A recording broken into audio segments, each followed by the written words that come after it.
أعوذ بالله من الشيطان الرجيم. بسم الله الرحمن الرحيم.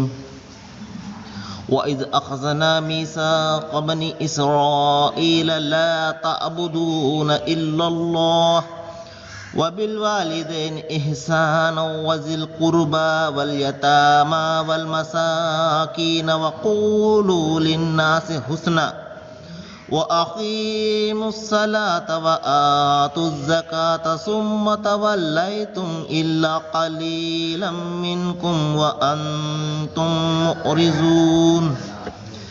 صدق الله العظيم. అనంత కరుణామయుడు, అపార కృపాశీలుడు, సర్వ సృష్టికర్త అల్లాహ్ పేరుతో ప్రారంభిస్తున్నాను. సోదరులారా, సోదరిమణులారా, అయ్యలారా, అమ్మలారా, అస్సలాము అలైకుం రహమతుల్లాహి వబరకాతుహు. సర్వ సృష్టికర్త అయినటువంటి అల్లాహ్ శుభాలు, శాంతి, కరుణ మన అందరి జీవితాలలో కురియుగాక. ఆమీన్.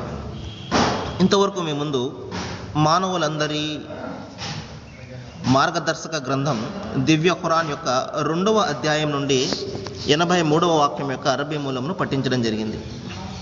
దీని తెలుగు అనువాదం ఏమిటంటే, దైవం ఈ విధంగా సెలవిస్తున్నాడు: మేము ఇశ్రాయేలు సంతానం నుండి మరొక వాగ్దానాన్ని తీసుకున్నాము, దానిని కూడా మీరు జ్ఞాపకం తెచ్చుకోండి. అల్లాహ్ను తప్ప మరెవరిని మీరు ఆరాధించకూడదు. తల్లిదండ్రులను, బంధువులను, అనాథులను, నిరుపేదలను ఆదరించాలి. ప్రజలను సహృదయంతో పలకరించాలి. నమాజును స్థాపించాలి, జకాతును ఇవ్వాలి. కానీ కొందరు తప్ప మీరంతా వాగ్దాన భంగం చేశారు. ఇప్పటికే మీరు దానిని లక్ష్య పెట్టడం లేదు. సోదరులారా, నేను నిన్న మీకు ఒక వాగ్దానాన్ని చేయడం జరిగింది. అంతిమ గ్రంథం దివ్య ఖురాన్ యొక్క అవతరణ ఏ విధంగా జరిగింది, దీని యొక్క చారిత్రక వాస్తవాలు ఏమిటి, ఏ విధంగా ఎంత శాస్త్రీయబద్ధంగా ఈ ఖురాన్ మానవాళికి అందజేయబడింది, ఈ విషయాలను గురించి ఇన్షాల్లా దైవం తెలిస్తే ఈ రోజున మీ ముందు కొన్ని విషయాలు పెట్టడానికి ప్రయత్నం చేస్తాను. చూడండి సోదరులారా, అంతిమ దైవ గ్రంథము దివ్య ఖురాన్ మానవాళికి ఆ దైవం ప్రసాదించినటువంటి ఒక అద్భుతమైనటువంటి ఒక బహుమానం. మరణం తర్వాత మనిషికి ఏ విషయాలు సాఫల్యాన్ని ఇస్తాయి, ఏ విషయాలు అతనిని నిష్ఫలుని చేస్తాయి, ఈ విషయాలన్నింటినీ కూడా దైవము మానవాళికి అంతిమ గ్రంథం ఖురాన్ ద్వారా అందజేయడం జరిగింది.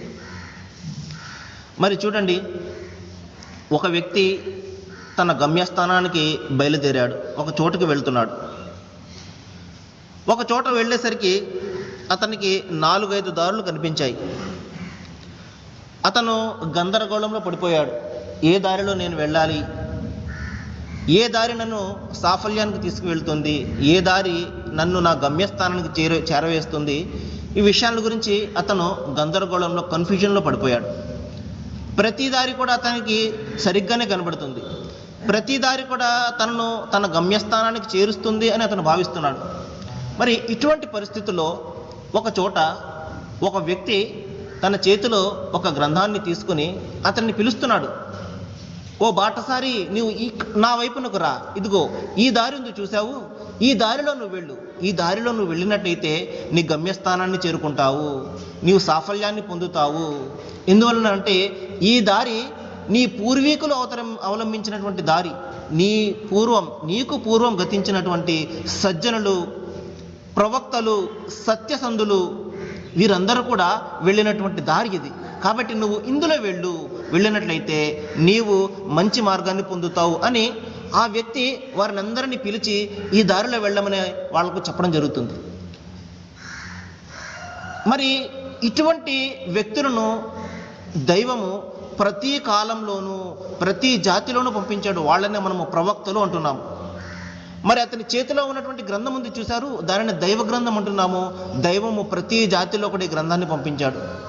మరి ఈ విధంగా మనందరి కోసము దైవం పంపినటువంటి గ్రంథము దివ్య ఖురాన్ అయితే ఆ గ్రంథం పట్టుకుని ప్రజలందరికీ కూడా మార్గం చూపుతున్నది అంతిమ ప్రవక్త ముహమ్మద్ ప్రవక్త సల్లల్లాహు అలైహి వసల్లం వారు.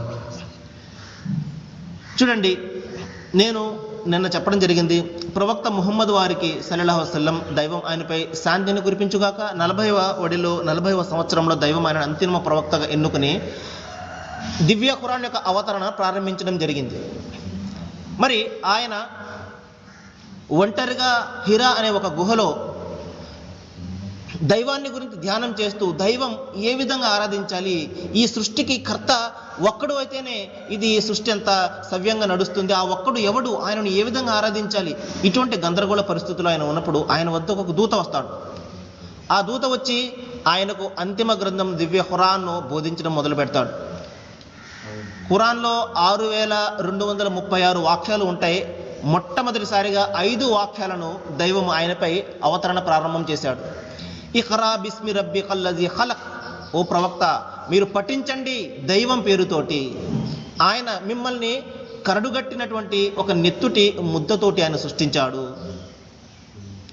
ఇంకా మీకు తెలియనివని అన్నీ కూడా ఆయన మీకు నేర్పాడు. ఈ మొదటి 5 వాక్యాలను దివ్య ఖురాన్లో ఆయన ప్రప్రథమంగా ప్రవక్త ముహమ్మద్ వారికి అందజేయడం జరిగింది. అప్పటి నుండి మొదలైనటువంటి దివ్య ఖురాన్ యొక్క అవతరణ 23 సంవత్సరాల పాటు నిరాటంకంగా నిరంతరంగా కొనసాగింది. మరి ఎప్పుడైనా ప్రవక్త ముహమ్మద్ సల్లల్లాహు అలైహి వసల్లం వారి వద్దకు ఆ దూత వచ్చి సందేశాన్ని ఇచ్చినప్పుడు, అంటే ఖురాన్లో కొన్ని వాక్యాలు కానీ లేకపోతే చిన్న అధ్యాయాలు కానీ ఆయన ఇచ్చినప్పుడు వెంటనే ప్రవక్త వారు దానిని కంఠస్థం చేసుకునేవారు. ఇక్కడ ఒక ప్రశ్న ఏంటంటే, మరి ఆయనకు చదవడము వ్రాయడము రాదు కదండి, ఆయన ఏ విధంగా కంఠస్థం చేసుకున్నారు? చూడండి సోదరులారా, నిన్న ఒక విషయాన్ని చెప్పాను. ఆయన బాగా చదువుకున్నటువంటి జ్ఞాని పండితుడు అయి ఉన్నట్లయితే అందరూ కూడా అంత ఆశ్చర్యపడేవారో కాదు. ఆయన జ్ఞానండి, ఆయన చదువుకున్నవాడండి, అందుకని ఆయన స్వయంగా ఖురాన్ను రచించేశాడండి అని చెప్పుకునేవారు. కానీ ఈ విధమైనటువంటి ఆరోపణ చేయడానికి ప్రజల వద్ద ఏ సాకు మిగలలేదు. ఎందువలనంటే ఆయన చదువుకోని వ్యక్తి, ఆయనకు చదవడము రాయడము రానటువంటి వ్యక్తి. ఇటువంటి వ్యక్తి ఇంత అద్భుతమైనటువంటి ఖురాన్ ఆయన చదివి వినిపిస్తున్నాడు అంటే ఎందువలనంటే ఖురాన్ ఇందులో ఉన్నటువంటి ఈ అరబీ భాష ఉంది చూశారు, అది ఎంత మధురంగా ఉంటుందంటే మహామహా కవులకు కూడా లొంగనటువంటి మహామహా కవులు కూడా ఈ ఖురాన్ ముందు తల ఉంచుతారు దీని యొక్క అద్భుతమైనటువంటి రచనా శైలికి. మరి ఆ కాలంలో ఉన్నటువంటి అనేకమైనటువంటి పండితులకు కూడా సాధ్యం కానటువంటి ఈ ఖురాన్ రచనా శైలిని ఒక నిరక్షరాస్యుడైనటువంటి వ్యక్తి ఏ విధంగా చెప్పగలుగుతున్నాడు? అందుకనే చాలామంది ఈ యొక్క సత్యాన్ని గ్రహించి ఇది మానవ విరచితం కాదు, ఇది మానవ రచన కాదు, ఇది నిస్సందేహంగా దైవం యొక్క రచనే అని వారు ఆ విశ్వాసాన్ని స్వీకరించడం జరిగింది. కాబట్టి ఎప్పుడైతే ప్రవక్త ముహమ్మద్ వారి వద్దకు ఆ దూత వచ్చి ఖురాన్ను వినిపించేవారో వెంటనే ప్రవక్త వారికి దైవం యొక్క అనుగ్రహంతో ఆ మనస్సులో అది స్థాపితమైపోయేది, కంఠస్థమైపోయేది. అది చూడండి, మనము మన తాతల కాలంలో పరిశీలించినట్లయితే ఏకసంధాగ్రహులు ఉండేవారు. అంటే ఒక్కసారి చదవగానే వారికి కంఠస్థం వచ్చేసేది. ఇప్పటికి కూడా చూడండి, మన తాత ముత్తాతలు కాలాన్ని గణించడంలోనూ వంశాలను గుర్తుపెట్టుకోవడంలోనూ ఎంత బాగా వాళ్ళు జ్ఞాపకం పెట్టుకుంటారంటే మనం కూడా పెట్టుకోలేము. ఎందుకంటే వారి యొక్క ఆహారపు అలవాట్లు కానివ్వండి, అప్పటి యొక్క వాతావరణ పరిస్థితులు కానివ్వండి, కొద్దిగా నేర్చుకున్నప్పటికీ కూడా వారు చాలా జ్ఞానాన్ని సంపాదించుకునేవారు. ఉదాహరణకి చూడండి, మన తాతల కాలం నాటి చదువులే చూడండి. అప్పుడు SSLC అని చెప్పి ఒక చదువు ఉండేది. ఇప్పుడు అది ఇంటర్మీడియట్ ఫస్ట్ ఇయర్కి సమానం అనమాట. కానీ ఆ SSLC చదివిన వాళ్ళు ఎంతగా ఇంగ్లీష్ను మాట్లాడేవారంటే ఇప్పుడు డిగ్రీ స్టూడెంట్లు కూడా, ఇప్పుడు డిగ్రీ చదివే మన పిల్లలు కూడా మాట్లాడలేరనమాట. కాబట్టి అప్పటి చదువులు వేరుగా ఉండేవి, వారి ఆహారపు అలవాట్లు, పరిశుద్ధమైనటువంటి వాతావరణం ఉండేది, వారికి మంచి స్వచ్ఛమైన గాలి ఉండేది, నీరు. కానీ ఇప్పుడు అన్నీ కూడా కల్తీ అయిపోయినాయి, అన్నీ కూడా మనకి కలుషితం అయిపోయినాయి. ఇప్పుడు అన్నీ కూడా చదువులు కలుషితం అయిపోయినాయి, అన్ని వ్యాపారమాత్మకం అయిపోయినాయి అనమాట ఇవన్నీ కూడా. కాబట్టి ఒక్కసారి ఆ ప్రవక్త వారు ఖురాన్ను కొద్దిగా వినగానే దైవం యొక్క అనుగ్రహంతో ఆయన హృదయంలో అది భద్రమైపోయేది. వెంటనే ఆ సందేశాన్ని ఇచ్చినటువంటి దూత వెళ్ళిపోయేవారు. ప్రవక్త వారు కంఠస్థం అయిపోయినటువంటి ఆ ఖురాన్ భాగాన్ని వెంటనే తన శిష్యుని పిలిచి, ఒక శిష్యుడు ఎప్పుడు కూడా ఆయన వద్ద ఉండేవాడు, ఆ శిష్యుని పిలిచి ఆ శిష్యునికి ఆయన బోధించేవారు ఖురాన్. వెంటనే ఆ శిష్యుడు కూడా దాన్ని కంఠస్థం చేసుకునేవారు. మొదట కంఠస్థం చేసుకున్నప్పుడు దూతకు తిరిగి చదివి వినిపించేవారు.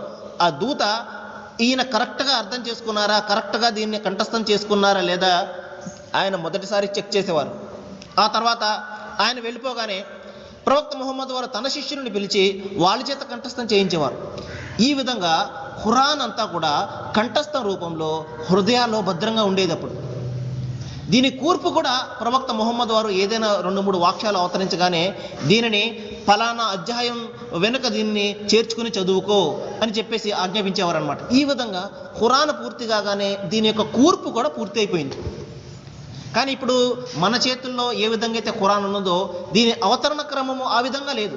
ఎందువలనంటే ఖురాన్లో మొదట మదీనాలో అవతరించినటువంటి అధ్యాయాలు ఉంటాయి. మదీనాలో అంటే ప్రవక్త వారికి మొదటి 13 సంవత్సరాలు కాకుండా తరువాతి 10 సంవత్సరాల్లో అవతరించినటువంటి ఖురాన్ భాగాలు ముందు ఉంటాయి. ఎందువల్లంటే అవి అధ్యాయాలు పెద్దవి కాబట్టి ముందు పెద్ద అధ్యాయాలు ఉంటాయి, తర్వాత చిన్న అధ్యాయాలు ఉంటాయి.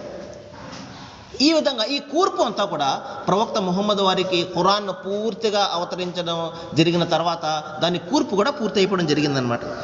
తర్వాత ఈ విధంగా 23 సంవత్సరాల పాటు అవతరించినటువంటి ఖురాన్ను ప్రజలందరిలో కూడా హృదయాలలో కంఠస్థ రూపంలో భద్రమైపోయి ఉండేది. తర్వాత చాలామంది అప్పుడు అందుబాటులో ఉన్నటువంటి ఆ పేపర్స్ ఉండేవి కావు, కానీ ఒంటి చర్మాల మీద, పెద్ద పెద్ద చెట్ల బెరళ్ళ మీద, మరియు ఈ విధంగా ఎముకల మీద వారు ఆ ఖురాన్ను వ్రాసుకునేవారు. అప్పుడు పేపర్లు ఉండేవి కావు కాబట్టి ప్రతి వ్యక్తి వద్ద కూడా, అంటే ప్రతి విశ్వాసి ఎవరైతే ప్రవక్త ముహమ్మద్ సల్లల్లాహు అలైహి వసల్లం వారి యొక్క ధర్మాన్ని ఎవరైతే విశ్వసించారో ఆ ధర్మాన్ని అనుసరించే వారి అందరి వద్ద కూడా కొద్దిగో లేకపోతే ఎక్కువ ఖురాన్ భాగం ఉండేది. ప్రతి ఒక్కరి వద్ద కూడా అందరి మనసుల్లో భద్రంగా ఉండినప్పటికీ కూడా వారు తమ ఇళ్లలో ఆ యొక్క చెట్ల బెరళ్ళ మీద ఖురాన్ను వ్రాసుకుని ఇంట్లో చదువుకునేవారు. ఈ విధంగా ఖురాన్ను 2 రూపాల్లో ఉండేటప్పుడు ప్రవక్త ముహమ్మద్ వారి కాలంలో ఖురాన్ను ఒకటి అందరి హృదయాలలో కంఠస్థ రూపంలో భద్రంగా ఉండింది, 1. 2 ప్రతి ఇంట కూడా కొద్దో గొప్ప ఖురాన్ భాగాలు చెట్ల బెరళ్ళ మీద పెద్ద పెద్ద ఎముకల మీద రాసుకుని ఉండేవారు. ప్రవక్త ముహమ్మద్ సల్లల్లాహు అలైహి వసల్లం వారు జీవించి ఉన్నంత కాలము ఇది ఏ ప్రాబ్లం కూడా ఏది కూడా రాలేదు, సమస్య ఏది కూడా రాలేదు. కానీ ప్రవక్త ముహమ్మద్ సల్లల్లాహు అలైహి వసల్లం వారు ఆయన పరమపదించిన తర్వాత, ఈ లోకాన్ని వీడిన తర్వాత అప్పుడు అనేకమైనటువంటి పోరాటాలు జరగడం జరిగింది. ఇక్కడ ఒక ప్రశ్న ఇదేంటండి, ఎందుకండి పోరాటాలు జరుగుతాయి, ఎందుకండి యుద్ధాలు జరుగుతాయని.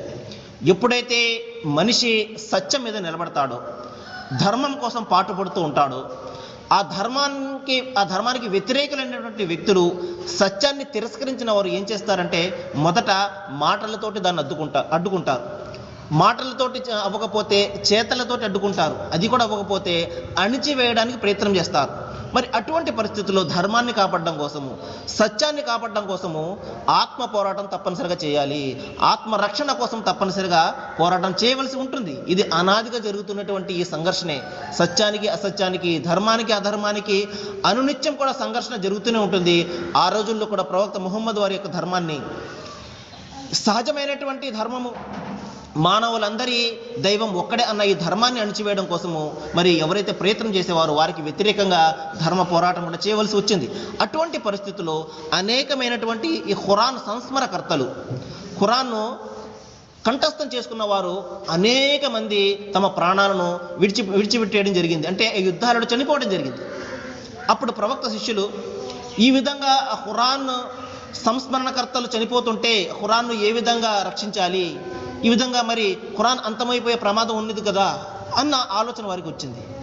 ఆ తర్వాత ఏం జరిగిందంటే ఈ ఖురాన్ ఒక గ్రంథస్థ రూపంలో మనం చేయాలి అని వారికి ఒక ఆలోచన వచ్చి ఏం చేశారు, అప్పుడు ఎంతమంది అయితే ఖురాన్ కంఠస్థం చేసుకున్న వాళ్ళు బ్రతికి ఉన్నారో వారందరినీ కూడా పిలిచి మరి ఎవరి వద్దనైతే ఖురాన్ యొక్క భాగాలు ఉన్నాయో వాటన్నింటినీ కూడా సేకరించి ఒక ఖచ్చితమైనటువంటి శాస్త్రీయబద్ధమైనటువంటి ఒక కాపీని తయారు చేయడం జరిగింది.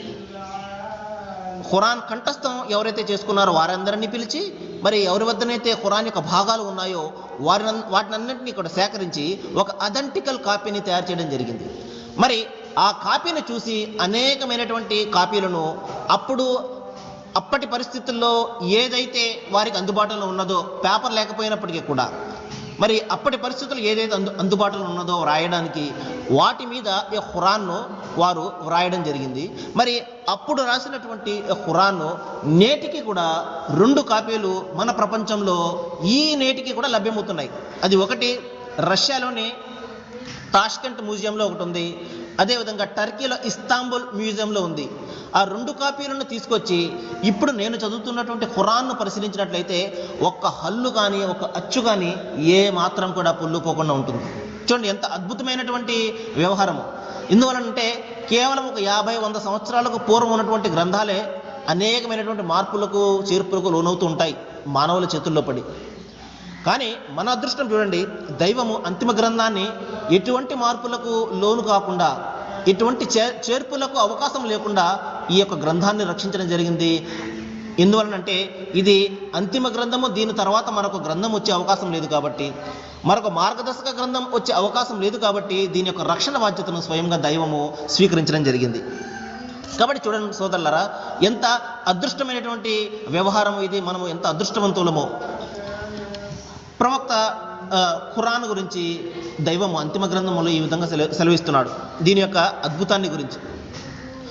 యా అయ్యుహన్నాస్, ఓ ప్రజలారా, ఖద్ జాఅకుం మౌఇజతుం మిర్ రబ్బికుం, ఓ ప్రజలారా మీ వద్దకు మీ ప్రభు తరపు నుండి ఒక హితోపదేశం ఖురాన్ రూపంలో వచ్చేసింది. ఇంకా చెప్తున్నాడు, లిమా ఫి సుదూర్ షిఫాఉల్ లిమా ఫి సుదూర్ వ రహమతుల్ లిల్ ఆలమీన్, ఇది మీ హృదయాల వ్యాధులకు చికిత్స, ఇది సర్వ మానవాళి మీద ఇది కారుణ్యము. ఇంకా యఇజ్జుకుం బిహి, దీనిని మీరు గౌరవించండి. ఖుల్ బి ఫజ్లిల్లా, దైవం అనుగ్రహంతో దీన్ని మీకు పంపించాడు కాబట్టి దీన్ని అగౌరవపరచకండి. ఇది మీకు స్వర్గాన్ని తీసుకుని వెళ్ళేది, మీకు మార్గాన్ని చూపించేది. ప్రవక్త ముహమ్మద్ సల్లల్లాహు అలైహి వసల్లం వారు ఖురాన్ గురించి చెప్పడం జరిగింది. ప్రవక్త వారి వద్దకు కొంతమంది వచ్చి, ఓ ప్రవక్త, మీకంటే ముందు గతించినటువంటి ప్రవక్తలు అనేక అద్భుతాలు చేశారు కదా. ఉదాహరణకు క్రీస్తు ప్రవక్త వారిని చూడండి, అనేకమైనటువంటి అద్భుతాలను ఆయన చేయడం జరిగింది. మృతులను బ్రతికించడం కానివ్వండి, లేకపోతే కుష్టి వ్యాధిగ్రస్తులను స్వస్థత ఇవ్వడం కానివ్వండి, అనేకమైనటువంటి అద్భుతాలను ఆయన చేయడం జరిగింది. ఈ విధంగా ప్రవక్త ముహమ్మద్ సల్లల్లాహు అలైహి వసల్లం వారి వద్దకు వచ్చి, ఓ ప్రవక్త, గతించిన ప్రవక్తలు అద్భుతాలు చేశారు కదా, మరి మీరు అద్భుతాలు ఎందుకు చేయడం లేదు అనగానే ప్రవక్త ముహమ్మద్ వారు చెప్పారు, వారందరికీ మించినటువంటి ఒక మహా అద్భుతాన్ని దైవం నాకు ప్రసాదించాడు, అదే అంతిమ గ్రంథము ఖురాన్ అని. ఎందువలనంటే ఈ గ్రంథము అంతిమంగా ఉండే గ్రంథము, ఇది ఏ మాత్రం కూడా మార్పులకు చేర్పులకు లోను కానటువంటి గ్రంథము. ఇది మానవులందరి మార్గదర్శక గ్రంథము. ఇందులో సత్యాన్ని అసత్యాన్ని విడదీసే ఉపదేశాలు ఇందులో ఉంటాయి. మానవులందరి సమస్యలను పరిష్కరించే ఆ యొక్క విధానాలు కూడా ఇందులో ఉంటాయి, సమస్యల పరిష్కారాలు కూడా ఇందులో ఉంటాయి. ఈ యొక్క గ్రంథము ఇది మానవ జాతికి ఎంతో గౌరవం.